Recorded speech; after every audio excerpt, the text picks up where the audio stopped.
জয়ন্তীর শাশুড়িমা অত্যন্ত মডার্ন প্রকৃতির মহিলা। সে সবসময় বাড়িতে ছোট ছোট জামা কাপড় পরে ঘুরে বেড়ায়, এমনকি বান্ধবীদের সাথে পার্টি করে, কিন্তু সংসারের দিকে তার কোনো খেয়াল নেই। কিন্তু জয়ন্তী সবসময় তার স্বামী এবং শ্বশুর মশাইয়ের খেয়াল রাখে, রান্না বান্না করে, বাড়ির কাজকর্ম করে এবং ঘরবাড়ি গুছিয়ে রাখে। কিন্তু তার শাশুড়িমা রাত দিন বান্ধবীদের সাথে ঘুরে বেড়ায় এবং ফোন নিয়ে ব্যস্ত থাকে। তার জীবনে বাচ্চা মেয়েদের মতো আনন্দ ছাড়া আর কিছুই নেই। এমনকি প্রিয়াঙ্কা দেবীর নিজের বাড়ির পেছনে একটা সিক্রেট রুম তৈরি করে। একদিন, আমার তো একদম বাড়িতে থাকতেই ইচ্ছা করছে না, তাই তোদেরকে ফোন করলাম, চল না আজকে আমরা পার্টি করি। দেবিকা, দীপিকা, তোদের তো ছেলে মেয়েদের বিয়ে হয়ে গেছে, তাই সংসারের কোনো দায়িত্ব নেই। এখনো যে কেন তোরা পার্টি করতে চাইছিস না আমি বুঝতে পারছি না। প্লিজ তোরা সবাই আমার বাড়িতে চলে আয়। আমরা আজকে অ্যালকোহল খাবো, পার্টি করব, আর অনলাইনে পিৎজা অর্ডার করিয়ে খাবো। কিন্তু তোর বাড়িতে কি পার্টি করার মতো জায়গা আছে? তারপর তোর বৌমা যখন দেখবে আমরা তোর বাড়িতে পার্টি করছি, তখন তো আমাদেরকে ঝাঁটা মেরে তাড়াবে। এমনিতেই ও আমাদের পছন্দ করে না বাবা। How dare you! এটা কি আমার বৌমার বাড়ি নাকি যে তুই আমার বৌমার ভয়ে আসবি না বলছিস? এটা আমার বাড়ি, আমি এই বাড়ির মালকিন, তাই আমি যা বলবো তাই হবে। আর হ্যাঁ, আমরা কি বাড়িতে পার্টি করব নাকি? আমরা তো আমার সিক্রেট রুমে পার্টি করব। প্রিয়াঙ্কা দেবীর কথা শুনে তার বয়স্ক বান্ধবীরা খুবই খুশি হয়, তাই তারা প্রিয়াঙ্কা দেবীর সিক্রেট রুমে পার্টি করতে যেতে রাজি হয়ে যায়। প্রিয়াঙ্কা দেবী যখন সুন্দর করে সেজে গুজে জিন্স টপ পরে বাড়ি থেকে বেরোবে, তখন মা, আপনি এখন আবার কোথায় চললেন? আমি আপনাদের সবার জন্য গরম গরম মাটন কষা আর ফ্রাইড রাইস রান্না করেছি, খাবেন না? তারপর রাত্রিবেলা ভেবেছি কড়াইশুটির কচুরি বানাবো। আপনি আমার সাথে খেয়ে দিয়ে রান্নাঘরে চলুন, মটরশুটিগুলো ছাড়াতে হবে। ও মাই গড, তোমার কি মাথার কোনো সমস্যা আছে? আমি কালকেই ম্যানিকিওর করিয়ে এসেছি, আর আমি এখন মটরশুঁটি ছাড়াতে যাব? আমি এখন বাড়িতে লাঞ্চ করব না, আমি আমার বান্ধবীদের সাথে রেস্টুরেন্টে লাঞ্চ করতে যাচ্ছি। সে আবার কি? এই তো কালকে রেস্টুরেন্টে লাঞ্চ করে আসলেন, আজকে আবার লাঞ্চ করতে যাবেন? আপনি হয়তো ভুলে যাচ্ছেন আপনার বয়স হয়েছে। এই বয়সে এত বাইরের খাবার খাওয়া কিন্তু ঠিক নয়। তাছাড়া এরকম বাচ্চাদের মতো কেউ জিন্স টপ পরে রাস্তায় বেরোয় নাকি? তোমার এত বড় সাহস, তুমি আমাকে বুড়ি বললে? এখনো আমাকে তোমার থেকে বেশি ইয়াং বলে মনে হয়, সুতরাং বুড়ি হবে তোমার মা। প্রিয়াঙ্কা দেবী এই কথা বলে গট গট করে হিল জুতা পরে বাড়ির বাইরে বেরিয়ে যায়। সে লুকিয়ে লুকিয়ে নিজের সিক্রেট রুমে ঢুকে পড়ে। বাইরে থেকে সেই ঘর একেবারে গাছপালা দিয়ে ঢাকা থাকে, তাই সেটা যে একটা ঘর দেখলে বোঝাই যায় না। রিমোট কন্ট্রোল টিপলে দরজা খুলে যায়, আবার দরজা বন্ধ হয়ে যায়। সেই ঘরের মধ্যে AC, TV, fridge, dressing table, সুন্দর সুন্দর আসবাবপত্র ইত্যাদি থাকে। কিছুক্ষণ পর প্রিয়াঙ্কা দেবীর বান্ধবীরা সেই সিক্রেট রুমে এসে উপস্থিত হয়। তারা যখন একসাথে পার্টি করে, তখন আমি অনলাইনে সবার জন্য পিৎজা অর্ডার করিয়ে দিচ্ছি, ঠিক আছে? খুব খিদে পেয়ে গেছে, আর কতক্ষণ ধরে নাচানাচি করব বলতো? ভালো করে খেয়ে দিয়ে তারপর বাড়িতে ফিরতে হবে। এই বলে দেবিকা দেবী সবার জন্য গরম গরম পিৎজা অর্ডার করে। কিছুক্ষণ পর ডেলিভারি বয় প্রীতম পিৎজা নিয়ে সেই সিক্রেট রুমের সামনে এসে উপস্থিত হয়। প্রিয়াঙ্কা দেবী পিৎজা নেওয়ার জন্য তার সিক্রেট রুম থেকে লুকিয়ে লুকিয়ে বাইরে বেরিয়ে আসে। এ কি মাসিমা, আপনি ঝোপঝাড়ের মধ্যে থেকে বেরিয়ে এলেন কেন? এই গাছপালার পেছনে কোনো ঘর আছে নাকি? কেননা এই লোকেশন থেকে কিন্তু পিৎজা অর্ডার করা হয়েছে। প্রীতমকে দেখা মাত্রই প্রিয়াঙ্কা দেবী তাকে খুব পছন্দ করে ফেলে, কারণ প্রীতমকে দেখতে খুবই হ্যান্ডসাম। তার নীল রঙের চোখ, ফর্সা গায়ের রং, সুন্দর ড্রেসিং সেন্স, তার সাথে 6 ফুট লম্বা হাইট ইত্যাদি মিলিয়ে পুরো ঋত্বিক রোশনের মতো চেহারা প্রিয়াঙ্কা দেবীকে আকর্ষণ করে। তাই সে কিছুতেই প্রীতমের উপর থেকে চোখ সরাতে পারে না। হ্যাঁ, আসলে তুমি ঠিকই ধরেছো হ্যান্ডসাম। তুমি আমাকে মাসিমা বলছো কেন? আমাকে দেখলে বয়স্ক মনে হতে পারে, কিন্তু আমার বেশি বয়স নয়। আমি আমার বান্ধবীদের সাথে বাড়ির পেছনে সিক্রেট রুমে পার্টি করছি, তাই এখান থেকেই আমি পিৎজা অর্ডার করিয়েছি।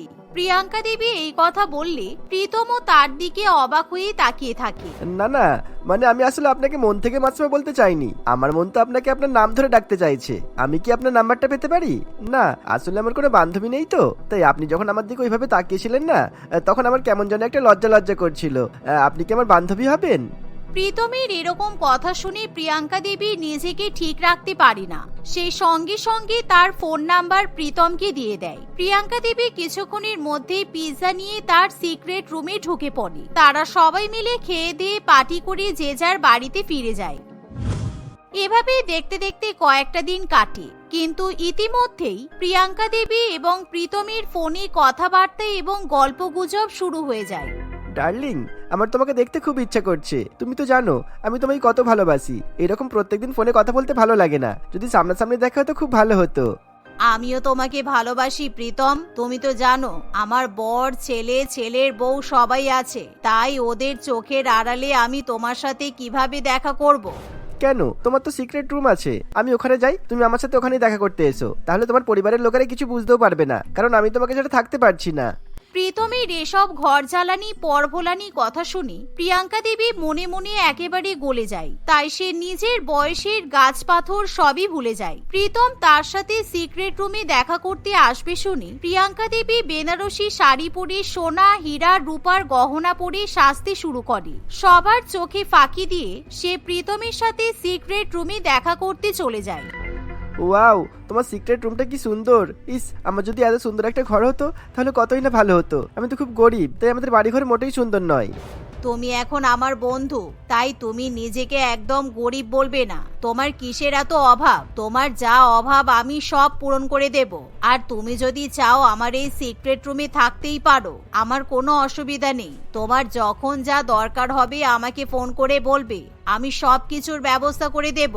প্রিয়াঙ্কা দেবীর এমন কথা শুনে লোভী প্রীতম ভীষণই খুশি হয়। তাই সে তখনই সমস্ত কথাই রাজি হয়ে যায়। প্রীতম এবার থেকে প্রিয়াঙ্কা দেবীর সিক্রেট রুমে থাকতে শুরু করে। কিছুক্ষণ পর প্রিয়াঙ্কা দেবী যখন সিক্রেট রুম থেকে বেরিয়ে বাড়িতে যায় তখন আমি ওই বুড়ির নাতির বয়সী, আমার সাথে অন্যকে প্রেম করার শখ হয়েছে। চাবুকের বাড়ি মেরে ঠিক করে দিতে হয়। যাই হোক, আমার কি, আমি এত সুন্দর সিক্রেট রুমে থাকবো, ফ্রি ফান্ডে খাওয়া দাওয়া করবো, মাস গেলে আবার দরকার হলে টাকা চেয়ে নেবো। তাই আমার জীবনে এখন কোনো দুঃখ কষ্ট নেই। এভাবে দেখতে দেখতে আরো কিছুদিন পেরিয়ে যায়। প্রিয়াঙ্কা দেবী প্রত্যেক দিন লুকিয়ে লুকিয়ে প্রীতমকে ভালো মন্দ খাবার দিয়ে আসে। এমনকি সে তার বয়ফ্রেন্ডের জন্য শপিং করে, দামি দামি জামা কাপড়ও কিনে দেয়। সিক্রেট রুমে থাকার জন্য যা ইলেকট্রিসিটি বিল খরচা হয় সবকিছুই প্রিয়াঙ্কা দেবী বহন করে।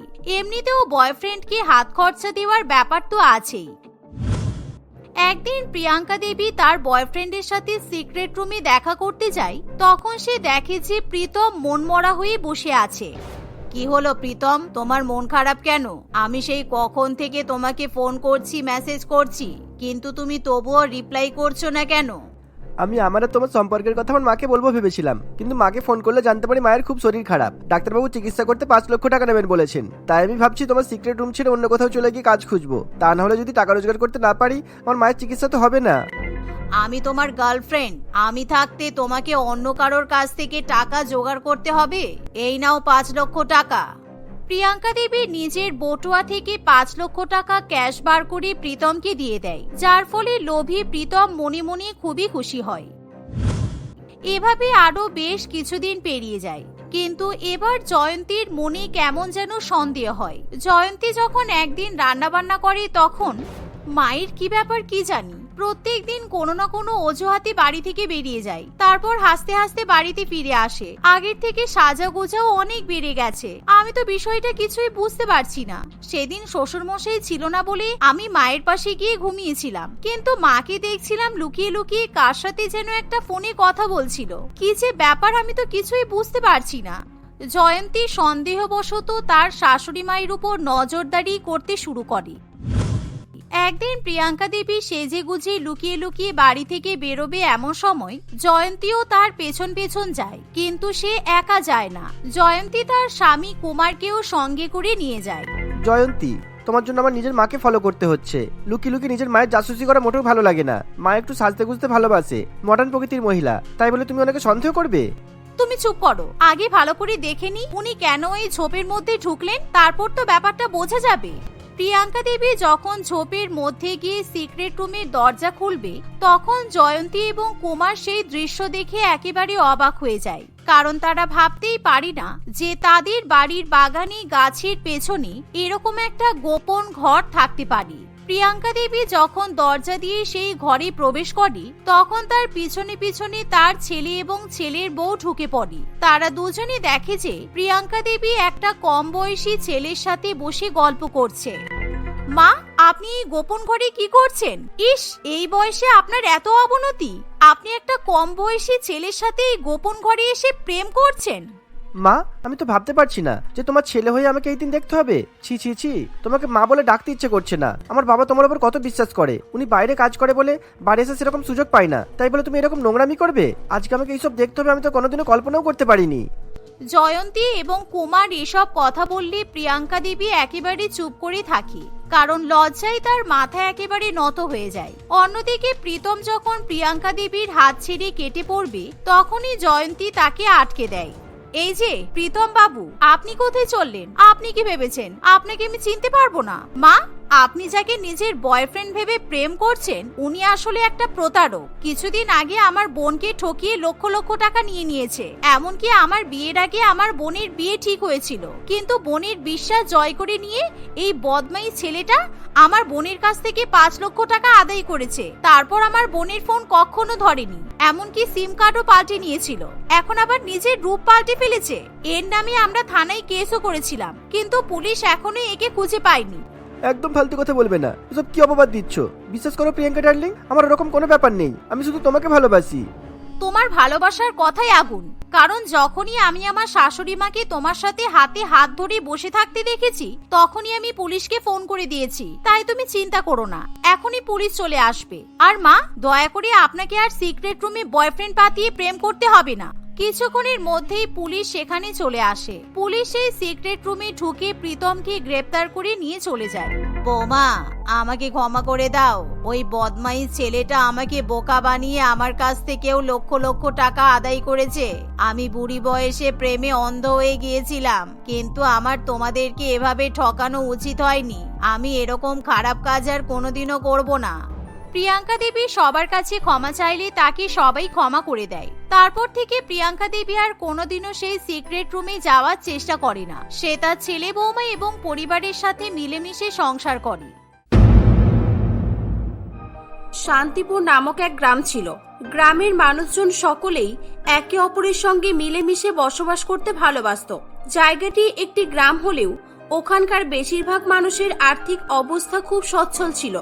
এক কথায় বলা যেতে পারে ওই গ্রামের মানুষের আর্থিক ও সামাজিক কোনো রকমের অসুবিধা ছিল না। ওই গ্রামেই হিমাদ্রি তার বর নিখিলেশ এবং শাশুড়ি মা জ্যোতি দেবীর সঙ্গে বাস করত। একদিন হিমাদ্রি তার বরের সঙ্গে কোথাও একটা যাচ্ছিল, তাই দেখে গ্রামের কিছুজন তাকে জিজ্ঞাসা করে, কি গো, কোথায় যাওয়া হচ্ছে দুজন মিলে? ঘুরতে যাচ্ছ নাকি তোমরা?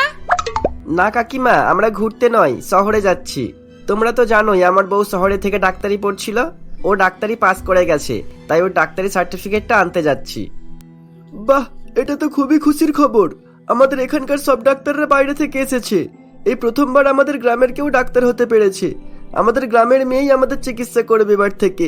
খুব ভালো লাগলো। হিমাদ্রি মা, তোমাকে অনেক অনেক শুভেচ্ছা অভিনন্দন জানাই। ধন্যবাদ কাকা, আমি গ্রামের লোকের জন্য সবসময় ভালো কিছু করার জন্য প্রস্তুত থাকব। হিমাদ্রি ডাক্তার হওয়ায় গ্রামের সকলেই খুব খুশি ছিল। বেশ কয়েকদিন কেটে যায়।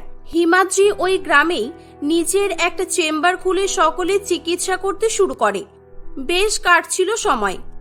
একদিন হঠাৎ করে গ্রামের সব লোকজন একসঙ্গে অসুস্থ হয়ে পড়ে। সবার মধ্যে এক রকমের রোগ দেখা দেয়, তাই গ্রামে এক চাঞ্চল্যকর পরিস্থিতির সৃষ্টি হয়। দেখো না, আমার গায়ে কেমন চাকা চাকা চুলকানির মতো বেরিয়েছে। খুব চুলকাচ্ছে আর জ্বালাও করছে। কি হচ্ছে বলো তো বৌদি? খুব কষ্ট হচ্ছে জানো। তোমারও একই জিনিস হয়েছে? এই দেখো, আমারও তাই।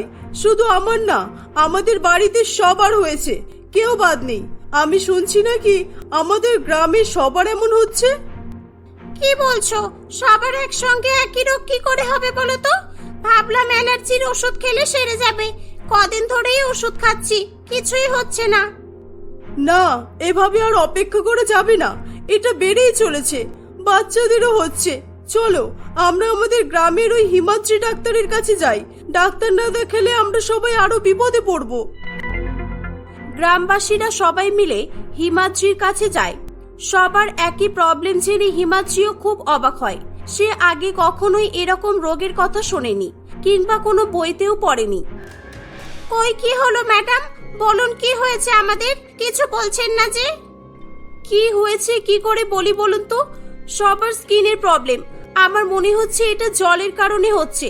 কোনো কারণে পুকুরের জল দূষিত হয়ে গেছে, অথবা যেই জল পান করছেন সেই জল থেকেও হতে পারে।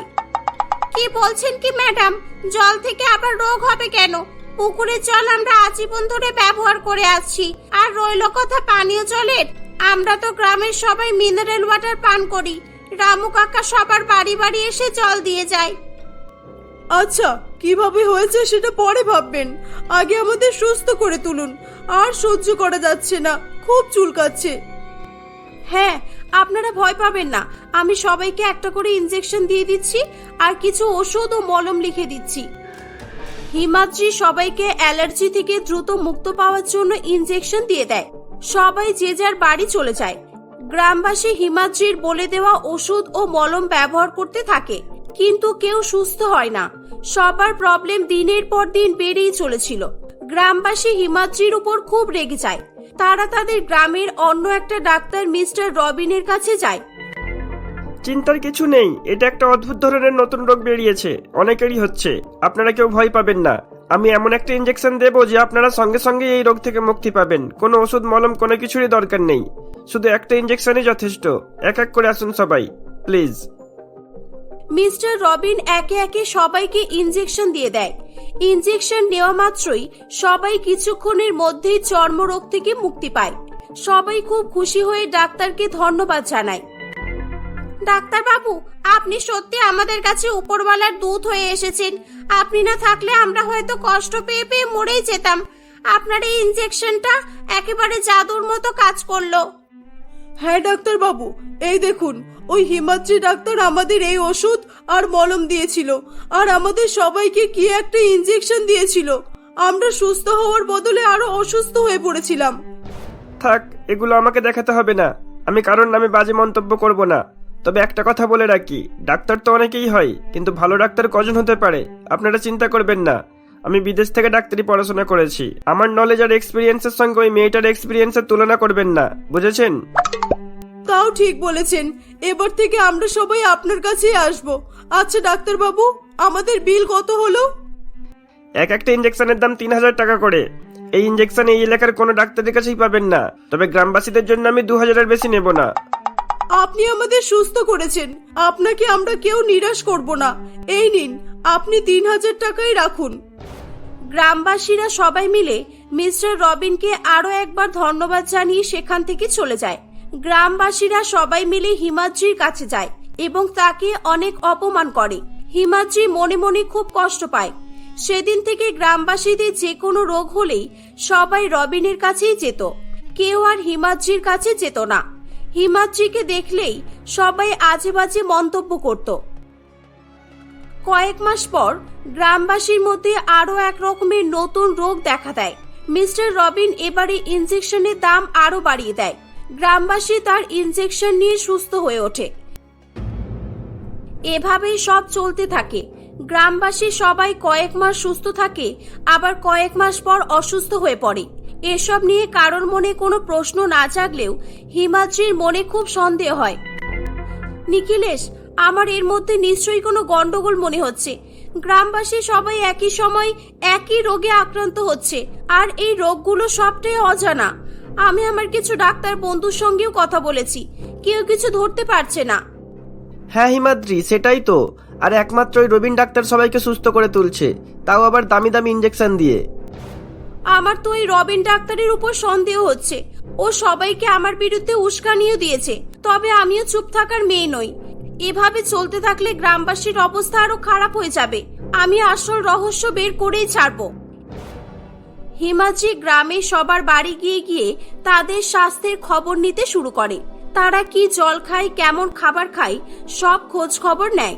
গ্রামের সবাই হিমাদ্রিকে সাহায্য না করলেও কিছু লোক ছিল যারা আর্থিকভাবে পিছিয়ে ছিল। তারা অসুস্থ হলে রবিনের কাছে চিকিৎসার জন্য যেতে পারত না, কারণ অত দামি দামি ইনজেকশন নেওয়ার মতো ক্ষমতা তাদের ছিল না। তারা প্রথম থেকেই হিমাদ্রির কাছে চিকিৎসা করতে যেত।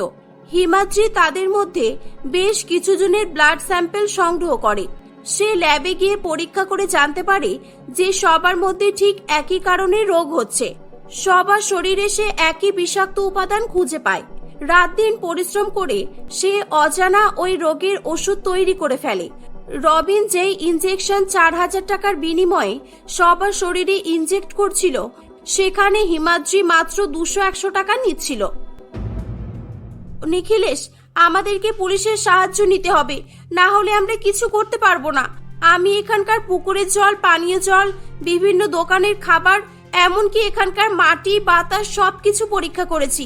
সবকিছুতেই আমি ওই বিষাক্ত উপাদান খুঁজে পেয়েছি, যেই উপাদান অসুস্থ মানুষদের রক্তে পাওয়া গেছে। তাহলে এটা নিশ্চয়ই মানুষেরই কাজ, তবে এখানকার সহজ সরল গ্রামবাসীদের কাজ নয়, কিন্তু নিশ্চয়ই এর পিছনে কোনো বড় মাথা আছে। চলো চলো, আমরা পুলিশের কাছে প্রমাণগুলো নিয়ে যাই। হিমাদ্রি ও নিখিলেশ পুলিশকে সবকিছু জানায়। পুলিশ একে একে গ্রামের পানীয় জলওয়ালা, গ্রামের বিভিন্ন খাবারওয়ালাকে ধরে ফেলে। পুলিশ তাদের অনেক চাপ দেয় এবং ধমক দিয়ে ভয় দেখায়। তারা ভয়ে ভয়ে সত্যিটা বলতে শুরু করে। আমি সব বলছি স্যার, দয়া করে আমাকে মারবেন না। আমরা যা করেছি ওই রবিন ডাক্তারের কথাই করেছি। আমরা টাকার লোভে অন্ধ হয়ে গিয়েছিলাম। রামু কাকা প্রথম থেকে সবটাই বলতে শুরু করে। আসলে মিস্টার রবিন কোনো ডাক্তার নয়, সে একজন সায়েন্টিস্ট ছিল। সে সর্বদাই নানান রকম এক্সপেরিমেন্ট করত। তার মধ্যে অদ্ভুত এক রকমের ট্যালেন্ট ছিল। সে যেমন পৃথিবীতে নতুন নতুন রোগ সৃষ্টি করতে পারত, তেমনি সে রোগের ঔষধও তৈরি করতে পারত। তার এই প্রতিভাকে কাজে লাগিয়ে টাকা ইনকাম করার জন্য সে এই শান্তিপুর এলাকাকেই বেছে নিয়েছিল। কিন্তু এই কাজটি তার পক্ষে একা একা করা সম্ভব ছিল না। ওই গ্রামে এসে প্রথমে সে গ্রামের কয়েকজনকে টাকা লোভ দেখিয়ে নিজের আয়ত্তে নিয়ে নিয়েছিল। এই নাও রামু কাকা, এই ইঞ্জেকশনগুলো ধরো। এর মধ্যে একটা তোমাদের গ্রামের পুকুরের জলে মিশিয়ে দেবে, আর একটা মিনারেল ওয়াটারের বোতলে সিল প্যাক করার আগেও মিশিয়ে দেবে। কি বুঝতে পেরেছো তো? হ্যাঁ ডাক্তারবাবু, বুঝতে পেরেছি। কাজ হয়ে যাবে, কোনো চিন্তা নেই। এই নাও অ্যাডভান্স টাকা, বাকিটা কাজ হওয়ার পরে। একদম একদম, কোনো অসুবিধা নেই। মিস্টার রবিন তাদের গ্রামের কয়েকটা খাবারের দোকানদারকেও হাতে করে নিয়েছিল। এই নাও পদ্মা মাসি, এই ইঞ্জেকশনটা ধরো। এক্সট্রা কিছু ডোজও দিয়ে রেখেছি। তেলে ভাজা বানানোর সময় খাবারে মিশিয়ে দিও। আর বাকিটা কি করতে হবে বুঝতেই পারছো নিশ্চয়ই। হ্যাঁ ডাক্তারবাবু, সব মাথায় আছে। এবারে টাকাটা একটু বেশি দিতে হবে। আমার এই ভাঙাচোরা দোকানটা আমি মেরামত করব। আমি জানতাম এটাই হবে। আমি আমার উদ্দেশ্য সফল হয়েছি। আমি জানতাম এই গ্রামের সহজ সরল মানুষদের বোকা বানানো খুবই সহজ ব্যাপার। এদের কাছ থেকে আমি অনেক অনেক টাকা ইনকাম করব। এভাবেই একে একে রবিন তার কাজগুলো সেরে ফেলে। গ্রামবাসীর মধ্যে সে এভাবেই দিনের পর দিন নতুন রোগ সৃষ্টি করতে থাকে। বুঝলাম, তোমরা কেউ রেহাই পাবে না, কেউ না। রবিন ডাক্তারের সাথে সাথে তোমরাও সমান দোষী। ছি, তোমরা টাকার লোভে মানুষকে নিয়ে খেলা করলে। পুলিশ মিস্টার রবিনকেও অ্যারেস্ট করে। মিস্টার রবিন তার ভুল কিছুতেই স্বীকার করতে চাইছিল না। পুলিশ তাকে মারধর করলে সেও সত্যি কথা বলে দেয়। অফিসার, আমরা সবাই চাইবো এনার কঠিন থেকে কঠিনতর শাস্তি হোক। এনাদের মতো পিশাচদের সমাজে কোনো স্থান নেই। মানুষকে নিয়ে ব্যবসা শুরু করেছিল, নিয়ে জানে নাকে। পুলিশ রবিন সহ তার টিমকে ধরে নিয়ে চলে যায়। সকল গ্রামবাসী তাদের ভুল বুঝতে পারে। তারা সবাই হিমাদ্রির কাছে ক্ষমা চায়। এভাবেই হিমাদ্রি সকলের জীবন রক্ষা করতে সক্ষম হয়। সে সকল গ্রামবাসীর কাছে প্রিয় হয়ে ওঠে। সবাই মিলে আবার আগের মতো হাসি খুশি জীবনযাপন করতে থাকে।